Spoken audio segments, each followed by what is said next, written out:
예, 가족 도반 여러분 반갑습니다. 제가 한 보름 만에 다시 또 얼굴을 보이게 됐습니다. 지난 시간에 제가 말씀드렸던 깨달은 이의 삶, 음, 해탈한 사람들은 어떻게 살까? 도인들은 어떻게 살까? 그다음 완전히 깨달은 이의 삶은 어떨까? 여기에 대해서 제가 설명드린다고 말씀드렸습니다. 오늘은요, 가장 대표적인, 그러니까 우리가 깨달은 사람이 어떻게 사는가를 보통 이야기할 때 가장 많이 예를 드는 분이 조주선사입니다. 조주선사의 12시가 이게 있습니다. 그러니까 우리 이거 12시가라고 하는 것은 옛날에는 자축, 인묘, 진사, 오미, 신유, 술해 이렇게 해서 시간을 하루를 12시간으로 나누는 거죠. 물론 지금은 24시간 체계지만은 12시간으로 나누는 거죠. 그래서 조주선사가 12시간 동안, 다시 말해서 하루 종일, 온전한 하루 종일 어떻게 살았는가에 대한 설명입니다. 조주선사라고 하는 사람은 중국 당나라 시대에 아주 공부가 걸출했던 당대 최고의 선사님입니다. 그 어린 시절에 출가해서 남전 보원 밑에서 공부를 하고 이렇게 해서 80이 돼서 조주성 동쪽에 관음암에 정착해서 선법을 떨치고 120세까지 장수했다고 기록이 되어 있습니다. 조주선사는요 14세 때 14살 때 남전 스님 밑에 이제 학인으로 들어가는 거죠.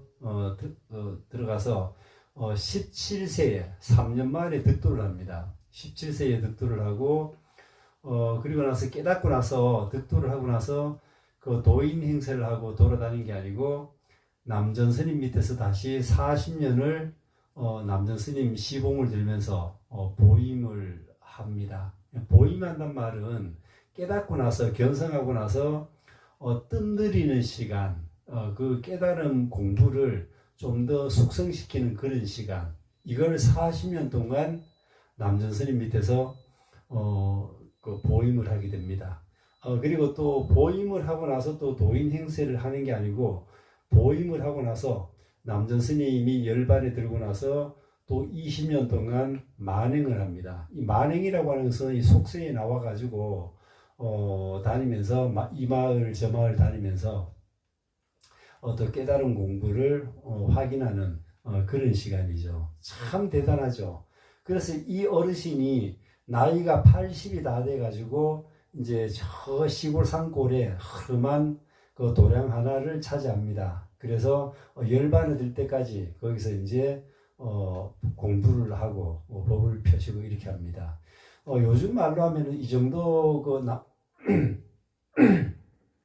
조주선사 정도 되면요, 요즘 종단에서 가장 큰 어르신, 뭐 그런 분 정도가 되지 않을까 싶습니다.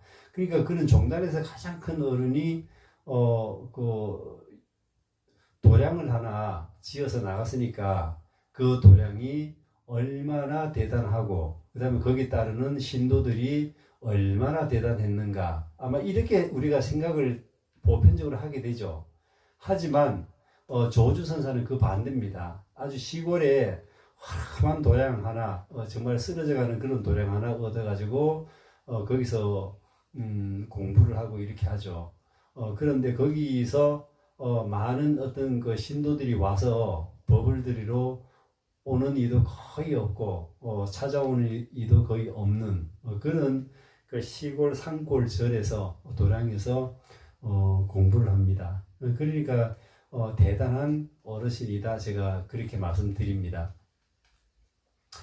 그러면 17세에 득도하고 나서 40년간 그 어른 스님, 큰 스님의 시봉 들면서 보임을 하고 또 20년 동안 만행을 하면서 살아온, 우리가 조주선사는 생불이다 이렇게 이야기합니다. 완전하게 깨달은 분이에요. 살아있는 부처다 이렇게 이야기합니다. 그러나 이 어르신이 너무나 평범한 삶을 사는 겁니다. 우리와 똑같습니다. 하루 끼니 걱정하는 그런 삶을 사시는 거죠.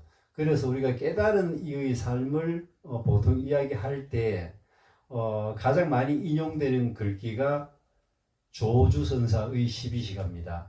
우리가 보통 깨달은 이 하면요, 수염도 덥수룩하게 기르고, 남의 그 미래도 봐주고, 또 아주 특별한 그런 또 힘이 있어가지고, 그런 힘을 가지고 또 다른 사람을 도와주기도 하고, 뭐 안 되는 일도 되게 만들어주고, 뭐 그런 허무맹랑한 그런 이야기를 합니다. 깨달은 사람, 도인은 그렇지가 않죠.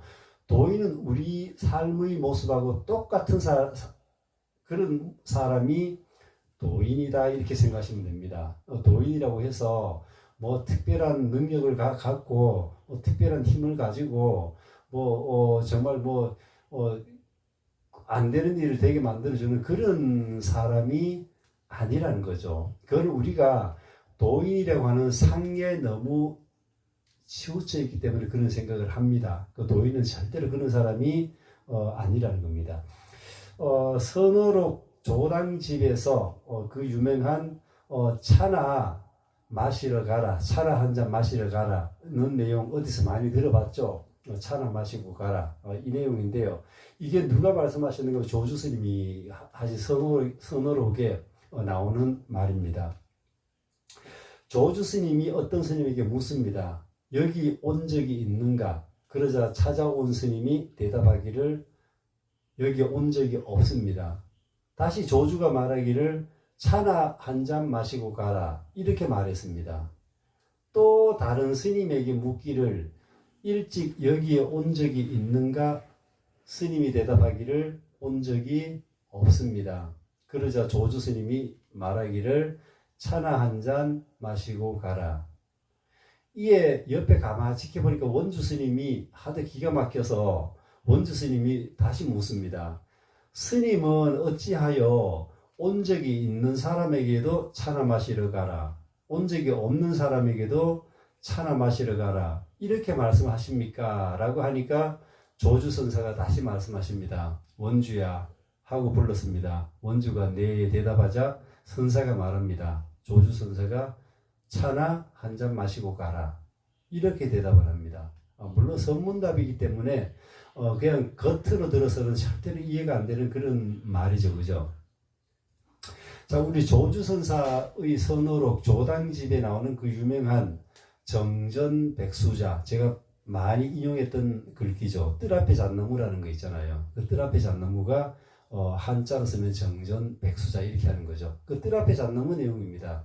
자, 이 공안에 대해서 이렇게 기록이 되어 있습니다.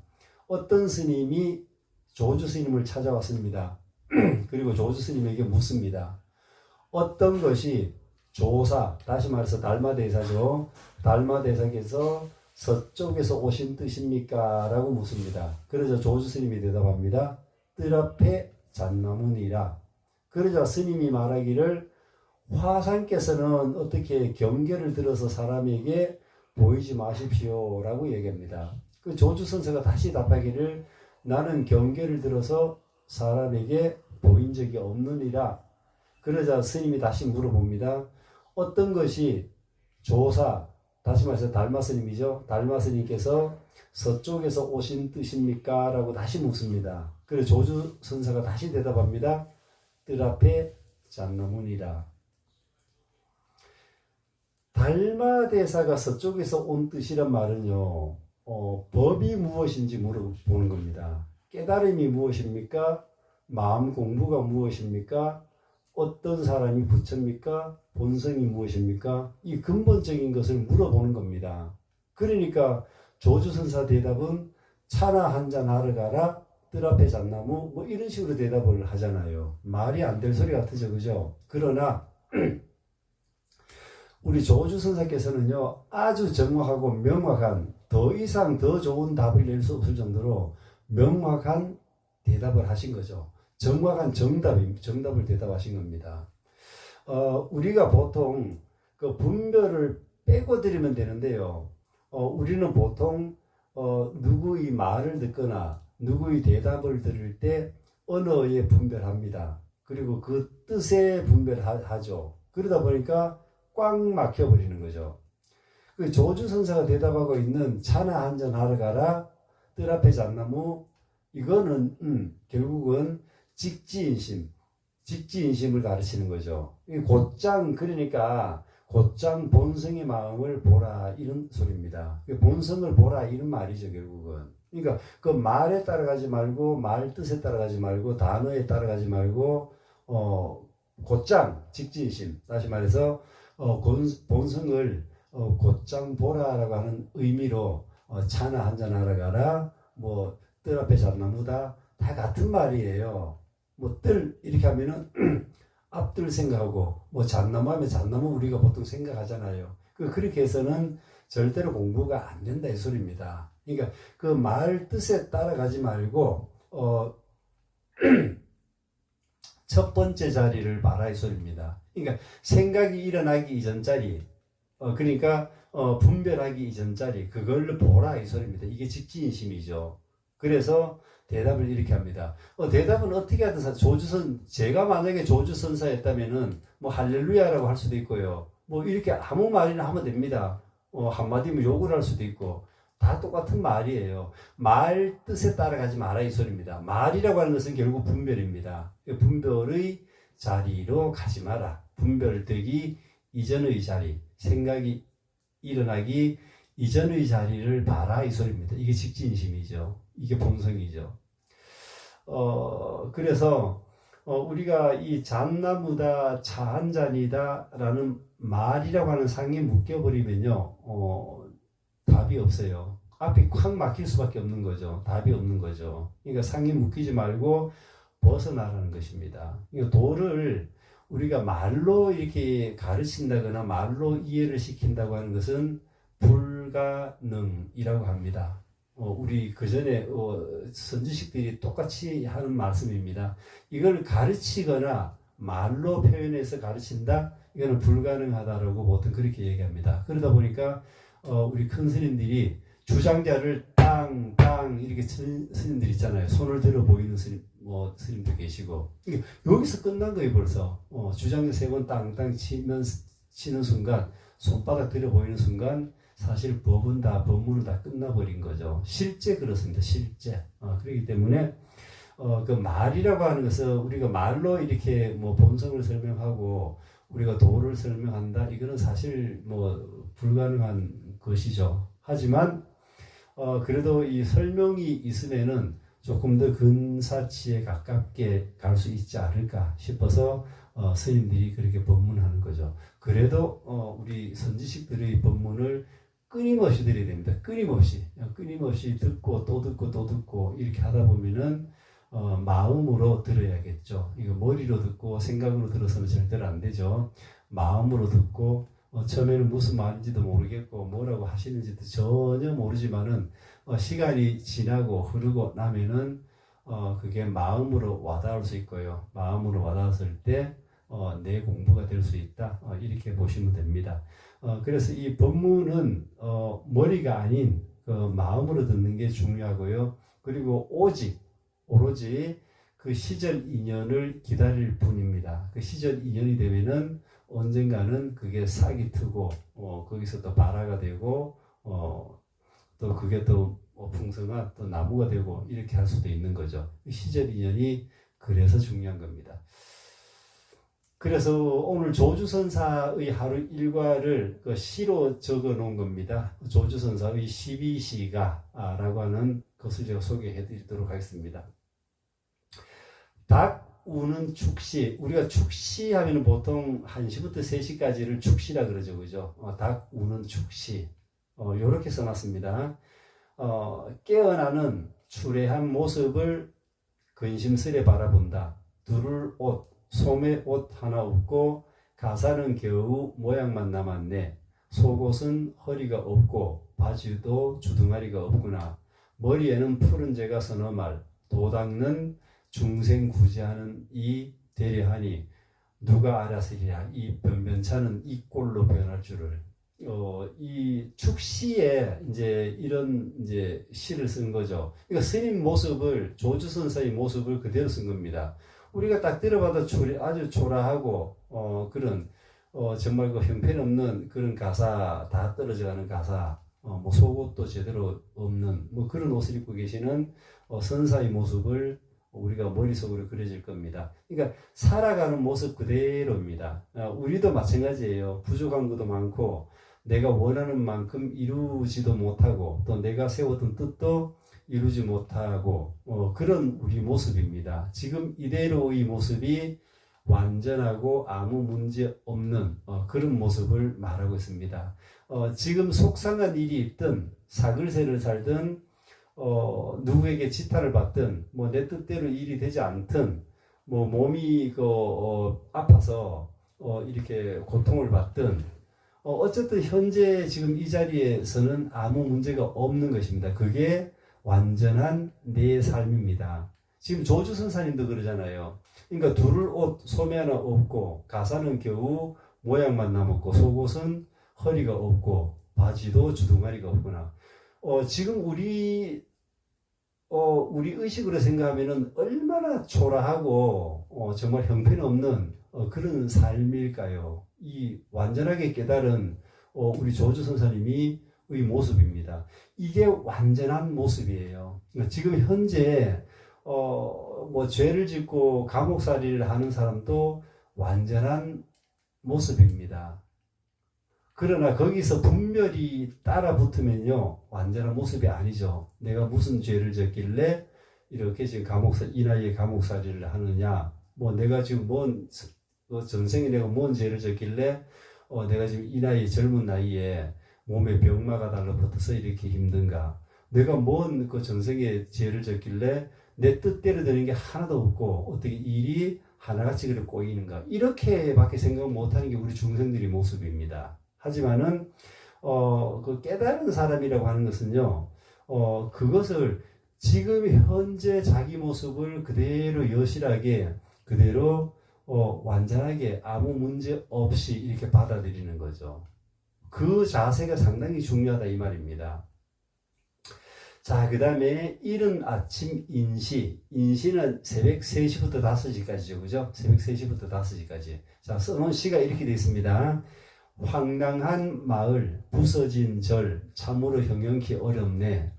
재지내는 것, 다시 재지내는 거죠. 제 공양은 그렇다 하더라도 죽 끓일 쌀한톨이 없구나.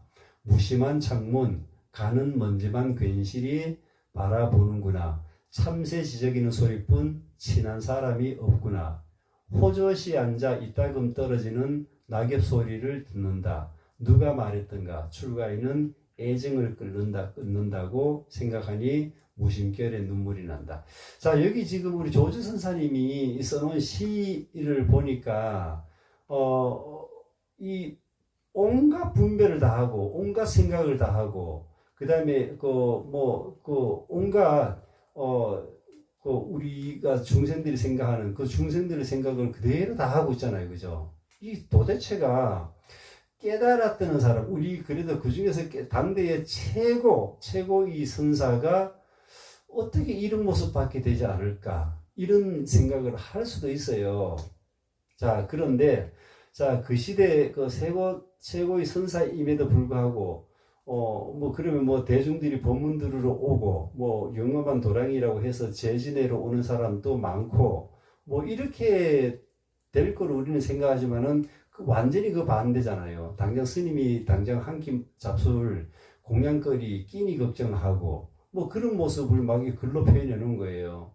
이게 깨달은 사람의 모습이에요.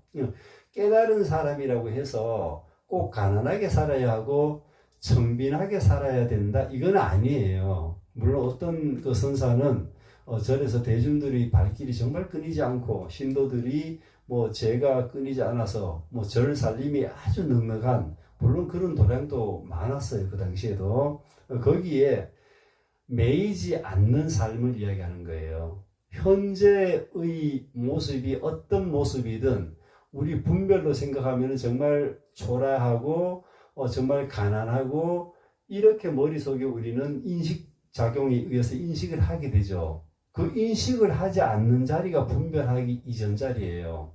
그러니까 우리 지금 그 조주 선사가 사는 모습이 우리 잣대로 보면 어때요? 부서진 절 참으로 형용기 어렵다. 공양은 그렇다 손치더라도 죽 끓일 쌀한톨이 없네. 얼마나 이거 살아가는 모습이 처량하고 비참한 모습입니까? 그러나 지금 현재 이대로의 모습이 있잖아요. 조주선사가 살아가는 이대로의 모습은 조주선사님은 완전하다. 내 삶의 완전하다라고 그런 마음을 가지고 생각하시는 거예요. 그러니까 어디에 묶이지 않는 거죠. 자승자박하지 않는 거죠. 여기서 만약에 이걸 분별해버리면요. 나는 정말 공부도 열심히 했고 정말 내가 이렇게까지 80평생 내가 살아오면서 정말 법문도 많이 했고 그 다음에 내가 더 깨달음을 17세에 깨달아서 내가 이렇게 살아왔는데 도대체가 찾아오는 놈도 없고 내가 지금 내 모양 형색이 요게 도대체 뭐냐, 밥 한 끼 제대로 먹을 쌀 한 톨 제대로 없는 모습, 이렇게 생각하면 그게 분별이에요. 그게 그 차이점이 바로 그거예요. 그러니까 자승자박을 하는가, 내 스스로 묶어버리는 거예요. 내 스스로 묶어버리는가, 아니면은 내가 묶인 데서 스스로 벗어나는 게 해탈하는가, 이 차이점이에요. 그러니까 지금 조주선사님이 지금 쌀 한 톨 끓일 쌀 한 톨 없잖아요. 그러니까 우리 같으면은 내가 어떻게 난리가 날 거 아니에요. 내가 지금까지 어떻게 공부했는데 내가 지금 요 모양 요 꼴이냐, 신세 한탄하고, 요게 자승자박이에요. 자기 자신을 묶어버리는 거죠. 그게 바로 지옥에 빠지는 지름길이죠. 그러나 조주선사님은 물론 표현은 이렇게 해놨지만은 그런 자승자박하는 일은 빠지지는 않는 거죠.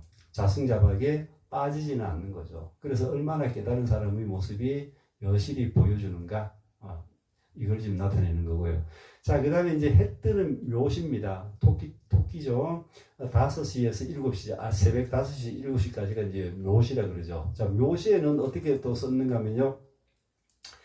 청정함이 뒤집어 번뇌가 되고 애서 지은 공덕이 세상 티끌에 덮이나니 끝없는 전답을 일찍이 쓸어본 바가 없도다.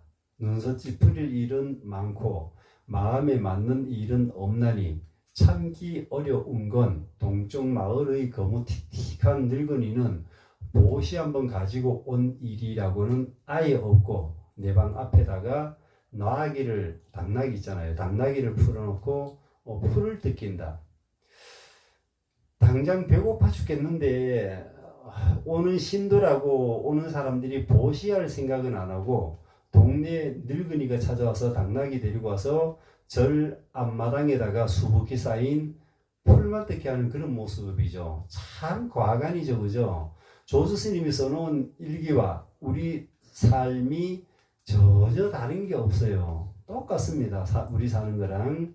그러나 조주 스님도 서운한 마음도 들 거고 참기 어려운 순환도 당했을 거고 또 확 올라오는 그런 화도 분명히 있었을 거고, 그러나 전혀 그렇지가 않습니다. 스님은요.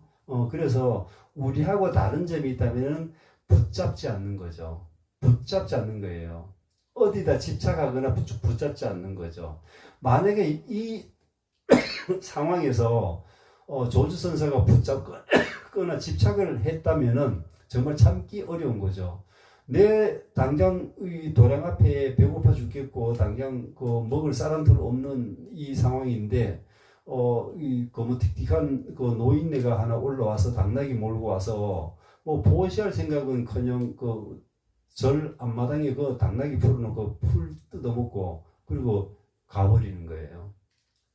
그러니까 이게 분배를 하고 우리가 생각이 이전자리가 아니라면은 상당히 화가 나고 스스로가 아이고 이런 수모를 당하는구나, 이런 내가 순환을 당하는구나, 이런 생각을 하는 거죠. 그런 생각은 두 번째 자리에 떨어진 거죠. 다시 말해 분별하고 인식작용이 일어나 버린 그 상황이죠. 그러니까 우리가 지금 공부하는 거는요, 분별 이전 자리를 지금 계속 얘기하는 겁니다. 분별하기 이전 자리, 생각이 일어나기 이전 자리가 우리가 찾고 있는 그 장소입니다. 그래서 지금 이 자리입니다. 지금 이 자리, 지금은 현재 요 순간이에요. 그 다음에 이 자리, 내가 지금 이렇게 앉아 있는 자리, 지금 주무시는 분은 잠을 푹 주무시는 그런 자리, 또 지금 밤에 야간에 일을 하는 분이 있다면 일을 하는 그 자리, 지금 누구랑 다투고 있다면 다투고 있는 그 자리, 지금 현재 누구랑 같이 소주 한잔하고 있다. 그 소주 한잔하고 있는 그 자리입니다. 그 자리가 완전하고 정말 진실된 자리이다. 이렇게 보시면 될 것 같습니다. 자, 그 다음에 공양 때 진시, 7시부터 아침 7시부터 9시까지가 진시라 그러죠. 자, 진시. 자, 스님이 어떻게 썼는가 볼게요. 인근 사방의 밥 짓는 연기를 부질없이 바라본다. 만두와 진떡은 작년에 이별하였는데 오늘 생각해보니 공연히 군침만 돈다. 생각도 잠깐이고 한탄만 잤구나. 백집을 뒤져봐도 좋은 사람은 없고 오는 사람은 그저 마실 차라 찾는데 차를 마시지 못하면 발끈 화를 내고 간다. 우리 살아가는 모습하고 지금 스님이 지금 이 살아가는 모습하고 다른 부분이 뭐가 있나요? 아무것도 없죠. 예, 배가 고프니까 작년에 1년 전에 만두하고 떡을 잡수고 나서 1년 동안 떡이라고 만두라고 입에도 못 받고 또 밖을 이렇게 내다 보니까 배는 고파 죽겠는데 밥 짓는 연기는 무럭무럭 올라오고 그래서 입에 군침이 돌죠. 생각도 잠깐이고 한탄에 잤구나. 우리하고 전혀 다를 바가 없습니다. 스님 살아가는 모습이.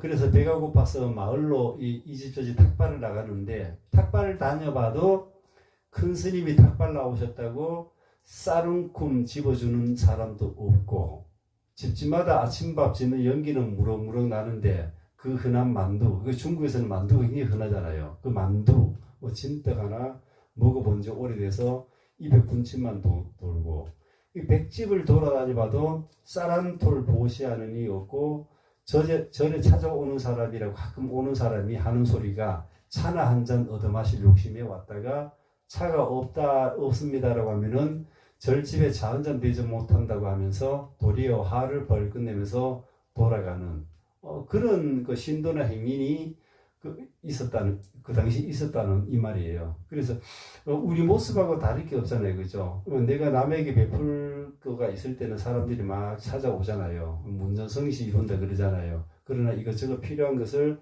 얻어가기도 하고 또 얻어 먹기도 하고 생활이 궁핍하다 보면은 또 찾아오는 사람이 또 아무도 없고 그렇게 되잖아요.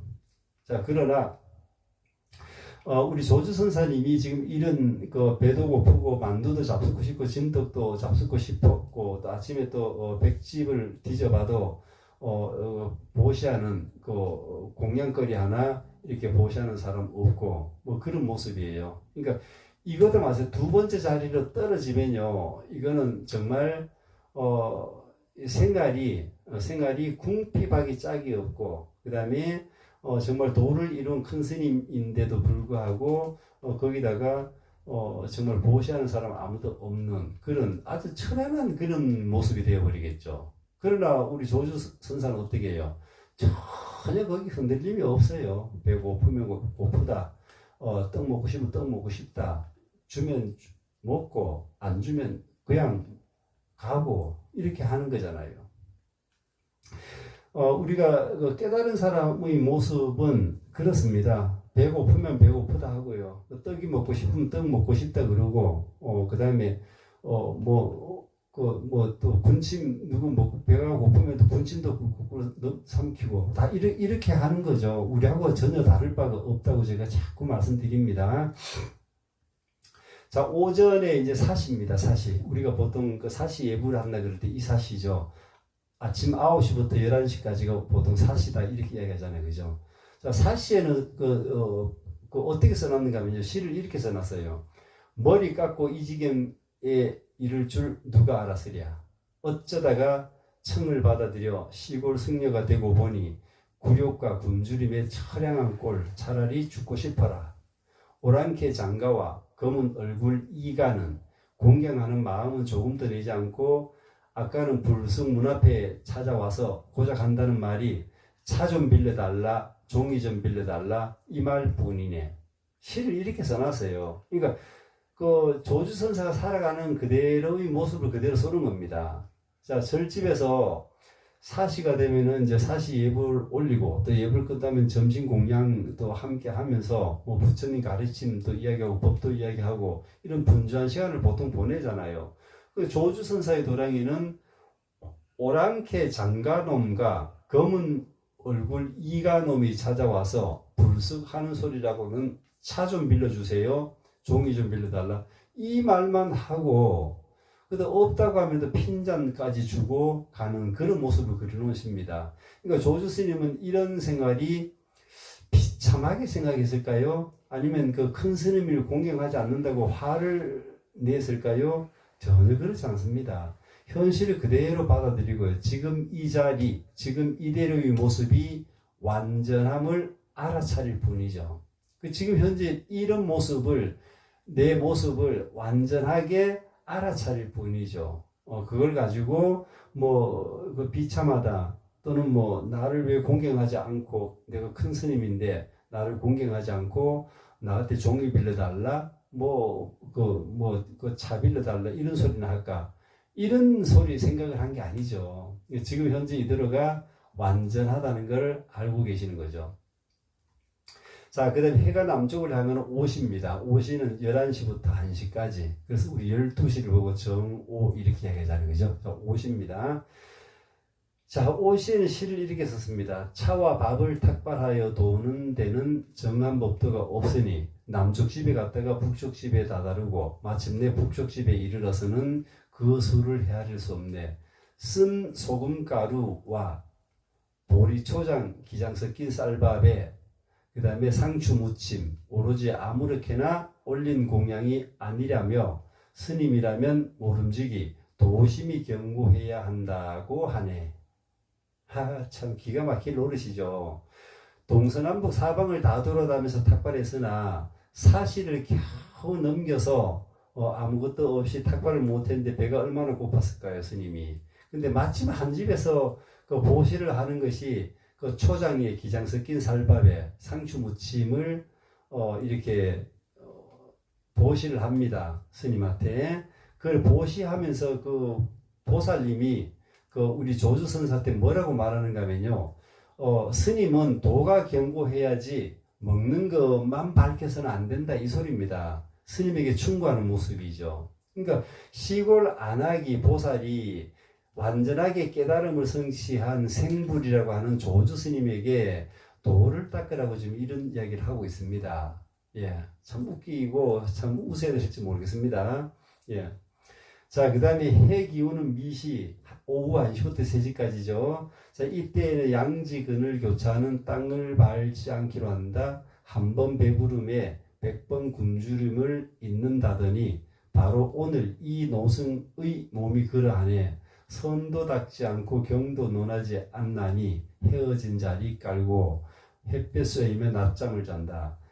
생각하니 저 하늘의 도솔천이라는 라도 이처럼 등구어지는 햇빛은 없을 것이다. 그러니까 기장서 끼인 그 밥에다가 그 다음에 그 상추 무침, 그리고 상이 잔뜩 들어간 보살님의 상이 잔뜩 들어간 공양을 한 그릇 배불리 받아 잡수시고 이제 돗자리 깔고 길가에 누워서 잠을 한숨 잡니다. 그래서 자면서 도설천보다 낫다. 지금 내가 배부르고 하니까 도설천보다 낫다. 이러면서 잠을 한숨 주무시는 거예요. 그러니까 5시가 넘어서 결국은 그 공양을 받아서 잡수시고 나서 따뜻한 햇빛 쏘이면서 낮잠 한숨 자고 나니까 여기가 도솔천인가 싶을 정도로 행복해하는 그런 모습입니다. 우리 모습하고 뭐가 다를까요? 우리가 정말 배가 고파 죽겠는데 누군가가 나한테 욕을 하면서 밥을 주든 밥을 한 그릇 배불리 먹이 줬습니다. 그러면은 또 따뜻한 또 햇살 아래서 낮잠 한숨 푹 자고 나면은 그게 최고의 행복이죠. 스님도 지금 그렇게 생각하시잖아요. 그죠? 자, 그 다음에 해저무는 신시 오후 3시부터 5시까지. 자, 이렇게 써놨습니다. 오늘도 향 사르고 예불하는 사람은 있어 노파 5에 혹불이 3시라. 한쌍의 부부는 검은 얼굴이 쭈글쭈글 유마차라. 참으로 진기하구나 금강역사여. 애써 힘줄 세울 필요 없다네. 내 바라건대에 누에 오르고 볼이 있거든. 라훌라는 석가의 아들이죠. 석가모니 부처님의 아들입니다. 라훌라 아이한테 돈 한 푼 주어봤으면, 그 12시간은 그 공부하는 사람이 자기 자리를 찾아보는데 굉장히 좋은 나침반 역할을 합니다. 자기 그 마음 공부하는 사람들한테는요, 굉장히 좋은 나침반 역할을 하는 거죠. 그 조주선사의 말들이 한탄과 원망으로 들리는지 아니면 이 세상 만사의 그 차별상으로 보이는지는 그냥 그대로 듣는 자기에게 달려 있습니다. 차 한 잔 마시는 이것도 내 마음을 내어야 하는 것이고, 또 응무소주 이생기심 머무는 바 없이 내어야 하는 거죠. 그렇기 때문에 만사가 마음 안에 있고 그 모양새가 좀 다르다고 걸릴 일은 없다는 것입니다. 마음 공부라고 하는 것은요, 발심이 굳어졌을 때 공부가 시작되는 겁니다. 발심이 정말 견고하게, 내 발심을 견고하게 했을 때, 왜 발심을 내가 견고하게 해야 되는가 하면은, 내가 자승자박해놨던, 내가 묶어놨던 것을 내 스스로 풀어가는 과정이기 때문에 그게 바로 고통이잖아요. 자승자박에 빠져있으면 그게 바로 고통이고, 그 고통에서 벗어나기 위해서 내가 발심을 하는 거죠. 또 다른 말로 하면요, 우리가 보통 살아가면서 아무리 잘난 사람이고 못난 사람이고 어떤 사람이든 간에 늙고 병들고 죽는 고통에 빠지게 됩니다. 이거 벗어날 사람 아무도 없잖아요. 부처님이 가장 근본적으로 보는 고통은 늙고 병들고 죽는 고통이었죠. 그리고 그 고통에서 벗어나기 위해서 우리가 지금 이 공부하고 있는 거잖아요. 그래서 이 발심은 내 스스로 하는 거죠. 누가 등 떠밀어서 하는 것은 절대로 아니고요. 부처님이 발심하라고 등 떠민 적도 없습니다. 발심은 내가 태어나고 그다음 늙고 병들고 죽는 고통, 가장 기본 고통이죠. 물론 그 외에 우리가 중생들이 가지고 있는 고통은 이루 말할 수 없이 많죠. 이런저런 고통이 많잖아요. 그 고통에서 벗어나는 길을 지금 안내하고 있는 겁니다. 자, 그 다음에 해지는 유시, 오후 5시부터 7시입니다. 자, 유시에는 또 이렇게 썼습니다. 쓸쓸함 제외하고 달리 무엇 붙들랴. 고매한 운수납자의 발길이 끊어진 지 오래인데, 고매한 운수납자라고 하는 것은요, 운수납자는 우리가 여기저기 이제 그 돈을 찾아다니는 스님을 보고 운수납자라 그러죠. 여기저기 떠돌아다니는 그 스님 있잖아요. 도를 찾아서. 자, 운수납자 발길 끊긴 지 오래인데 절마다 찾아다니는 삼위승은 언제나 있다. 단 한마디 말도 격식을 벗어나지 못하니 석가모니 부를 잘못 잇는 후손이로다. 한가닥 불달한 가시나무 주장자는 산에 오를 때만 아니라 개도 때릴 때 쓴다. 이렇게 써놨습니다. 자, 찾아오는 사람 없고 가끔씩 찾아오는 사람이라고는 그 삼위승이 찾아옵니다. 그 삼위승이라고 하는 것은요, 그 옛날에 밥 먹고 살기 정말 어려울 때 그 입 줄이기 위해, 밥 먹는 입 줄이기 위해서 머리 깎여가지고 절집으로 출가시키는 거죠. 가서 밥이나 먹고 살으라고. 그 집에서는 또 입을 하나 더 넣는 거죠. 그래서 절에 찾아오는 삼위승들은 진정한 어떤 부처님 법을 공부하러 오기보다가는 거기 와서 밥 얻어 먹을 욕심으로 머리 깎고 스님이 된 그런 삼위승들이 상당히 많았겠죠, 그 당시에는. 그래서 이 절에 그 조주선사가 머무는 그 절에 오는 분들은 대부분 삼위승들, 그러니까 공부할 생각은 없고 배고파서 머리 깎고 중이 된, 스님이 된 그런 사람들만 가끔 찾아오는 거죠. 그리고 또 웃긴 말이 있잖아요, 그죠? 이 주장자를 이제 만들어서 왔을 때는 이제 많은 대중들이 모였을 때 주장자를 들어 보이거나 주장자를 땅땅 치면서 이제 법을 설하기 위해서 이제 주장자를 만들어 놨는데, 오는 그 대중들이 없고 이러다 보니까 주장자 쓸 일이 없죠. 그 주장자는 어디 있어요? 못된 개가 법당 앞에 오면은 개 쫓는 데 쓰고 또 산에 올라갈 때 뭐 지팡이도 쓰고 뭐 이렇게 했다 소리입니다. 그래서 참 이 내용을 들어보면은 정말 그 우리 지금 그 분별에 떨어진 생각, 이 중생 생각으로 보면은 참 이거 이렇게 어떻게 살까? 뭐가 도대체 깨달은 사람이 어떻게 저 모양이냐? 이런 생각을 충분히 할 수도 있죠. 그러나 분별이 끊어진 자리, 분별 이전 자리로 탁 들어가서 봤을 때는요, 대단한 삶이죠. 우리가 그렇잖아요. 우리가 사는 모습이 그렇습니다. 우리가 사는 모습이 얼마나 대단한 모습이에요. 근데 우리는 그걸 분별을 하기 때문에 슬프기도 하고, 불행하다 그러기도 하고, 가난하다라는 표현하기도 하고, 이렇게 하는 거예요. 그 말을 우리가 만들어 놓은 거잖아요. 가난하다, 슬프다, 이런 말을 우리가 만들어 놨기 때문에 그 자리에, 분별 자리에 빠져가지고 그게 바로 지옥 자리예요. 그게 바로 우리가 말하는 지옥입니다. 우리는 그걸 모르고 다 우리 중생이잖아요. 중생이다 보니까 그걸 모르고 살아오는 거죠. 자, 황혼역 술시입니다.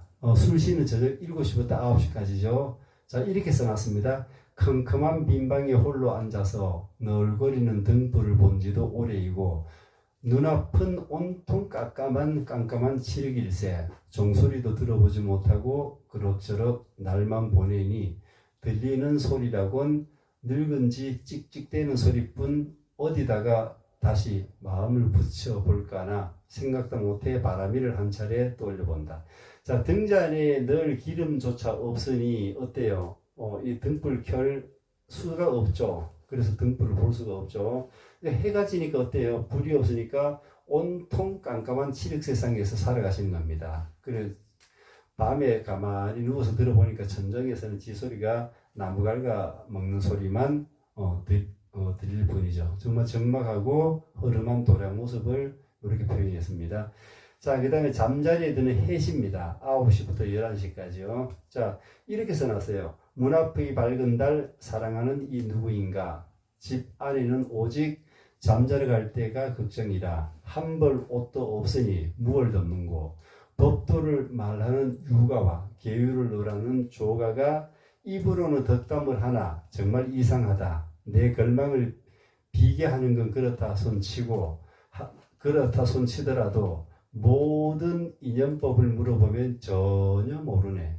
그러니까 공부하러 온 유가라고 하는 사람하고 계율을 또 능통하다는 조가라고 하는 사람이 와서 덕담을 하는데 그 내용을 가만히 깨달은 사람 입장에서 가만히 들어보니까 이 사람들이 인연법도 전혀 모르고 있다 이 소리입니다. 그러니까 법도를 안다고 찾아왔는데 계율이 밝다고 찾아왔는데 그 조주 선사님하고 이야기를 몇 마디만 탁 나눠보니까 인연법조차 모르고 그 입만 나불거리는 그런 모습이죠. 참 기가 막힐 노릇이죠. 자, 그 다음에 이제 한밤중인 자시, 밤 11시부터 새벽 1시까지 자시라 그러죠. 이제 마지막이죠. 12번째.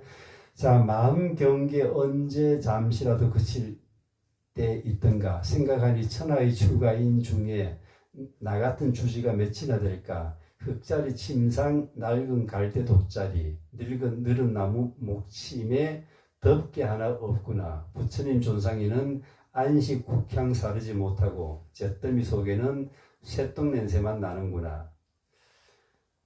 이렇게 썼습니다. 그러니까 뜰 앞의 잣나무를 가르치고 차나 한잔 마시고 가라고 했던 그 기계 높은 조주 스님이 푸념하는 소리로 들리시는지 제가 여쭤보고 싶습니다.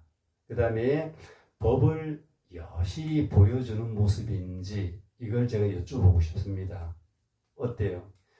이것은 법을 여실히 보여주고 계시고요. 그 다음에 완전하게 해탈한, 완전히 깨달은 사람의 삶의 모습을 그대로 보여주는 겁니다. 그러니까 조주선사는 옛날 부처가 다시 출연했다고 해서 선종사에는 조주고불이라고 이렇게 해요. 조주고불이라고 이렇게 칭할 만큼 아주 대선사입니다. 이 시가에서 근사한 어떤 도인 모습이 보이나요? 어디에서 찾아볼 수 없습니다. 우리 살아가는 모습하고 똑같이 살아가십니다. 그 세속과 어우러져서 그렇게 지내고 격식이나 신분에 걸림 하나 없는 대조주 중심의 선사의 하루 일과를 들어본 소감을 제가 꼭 한번 여쭤보고 싶어요. 뭐 하나 우리하고 다를 게 없습니다. 이게 조주선사는 그저 지금 이 순간을 살아갈 뿐입니다. 그저 지금 이 순간만 살아가는 거죠. 배가 고프니까 배고프다고 말씀하셨고요. 똥이 마렵으니 똥 마렵다고 말씀하시는 거고, 누가 나를 귀찮게 하면은 귀찮다고 말씀하셨고, 졸리면은 잠을 주무셨고, 시간이 되면 눈을 뜨셨고, 탁발할 시간이 되면은 탁발하러 갔고, 탁발하러 가서 보시를 하면은 봐도 있는 대로 봐도 오고, 보시 안 하면은 그냥 와서 굶는 거고, 이렇게 똑같이 살아가는 거예요. 우리하고 삶하고 다를 게 아무것도 없잖아요. 그러니까 우리와 조주선사의 삶이 다를 게 있다면은, 다른 것이 하나 있다면은, 그것은 하나가 있다면은 바로 그겁니다. 이 조주선사는 무위법으로 살아가는 거죠. 우리는 유위법으로 살아가려고 하는 게 우리 중생들의 모습이고요. 조주선사는 무위법으로 살아가기 때문에 상을 잡거나 집착하거나 절대로 어디든 머물지 않을 뿐입니다. 우리하고 다른 점이 그거예요. 우리하고 다른 점, 무위법으로 살아가는 거죠. 그러니까 저 법이 높고 도가 높은 도인께서 언뜻 보기에는 어때요? 아주 처량하기 짝이 없고 신세한탄하고 그 사람들을 원망하는 그런 모습으로 비춰질 수도 있습니다. 실로 이 우리 조주선사의 노래 속에 좋다, 슬프다, 처량하다 없습니다. 우리 분별로 우리가 그렇게 우리가 생각을 하는 거지, 조주선사님은 전혀 그런 생각이 없는 거죠. 자, 그래서 이 불이법과 유의법으로 삶을 사는 것입니다. 조주선사님은요. 그러니까 불이법과 무의법으로 살기 때문에 그 어디에도 매이거나 그 어디에도 어떤 집착도 없는 거죠. 자, 집착이 있다, 매인다라고 하는 것은, 이것은 분별 자리에 빠진 거예요. 집착이 있거나 어디에 내가 매여 있다 이러면은 집착에 이미 빠져 있는 거예요. 그래서 만약에 우리 지금 공부했던 그 조주선사의 12시가에서 조주선사의 삶이 우리들의 삶과 같이 무위법이 아닌 유의법으로 만약에 살았다면은 조주선사의 삶은 말 그대로 짜증, 원망, 한탄, 처량함 그 자체였다는 거죠. 그 자체였어요. 자, 내가 도를 이루었다라는 표 하나 내지 않고 그저 하대함이 없는 것을 다하며 사는 것. 자, 이 아무렇지도 않는 것이 바로 진짜 도인의 삶이었다는 겁니다. 금강경에서 응무소주 이생기심이란 그런 모습의 삶이죠. 봄바람과 같은 그런 삶의 모습입니다. 하대함이 없고 아무런 상을 내지 않는 그런 삶이었죠. 그러니까 세상살이가 그렇잖아요. 우리가 살아가는 세상살이가 온갖 괴로움과 탐욕, 슬픔, 기쁨, 불행, 행복, 부자다, 가난하다, 번뇌망상, 이런 번뇌망상으로 가득 뒤덮여져 있는 이 모든 것들은 망상이었다는 거죠. 망상. 예. 현실, 진실이 아닌 망상이라는 거죠. 이 무위법에 의지하면요, 그저 지나가는 망상에 불과한 것들이에요. 금방 제가 말씀했던 것, 탐욕이라든가, 그 다음에 어떤 명예욕이라든가, 부라든가, 기쁨이라든가, 불행이라든가, 행복이라든가, 이런 모든 우리가 개념 지어놓은 모든 것들은 망상이었을 뿐이다. 어디에서 봤을 때요? 무위법으로 보면 그래요. 그러나 이 유의법에 의지하여 그것을 붙잡고 집착하면요, 그거는 바로 곧장 괴로움으로 곧장 돌변하는 거죠. 예, 악마와 괴로움으로 곧장 돌변하는 겁니다. 그러니까 우리 삶을 화탕지옥에 바로 빠뜨려 버리는 거죠. 칼산지옥에 바로 집어 던져 버리는 거죠. 자, 우리가 찾고 있는 이 본래 마음, 즉 본성은 유의법이 아닌 무의법과 그 불의법을 근본으로 하고 있다. 이렇게 보시면 됩니다.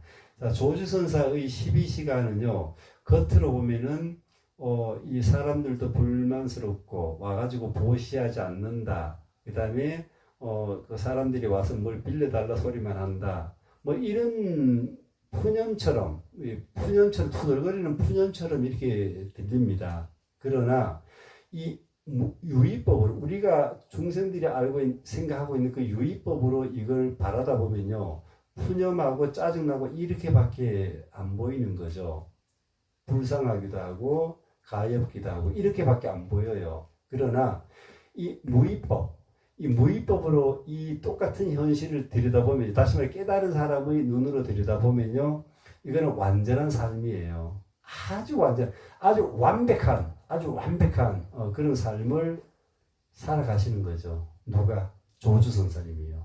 그래서 우리가 12시가 조주선사님의 12시간은요, 굉장히 우리 마음 공부하는데 꼭 필요한 한 번 정도는 읽어봐야 마음으로 새겨볼 필요가 있는 그런 내용입니다.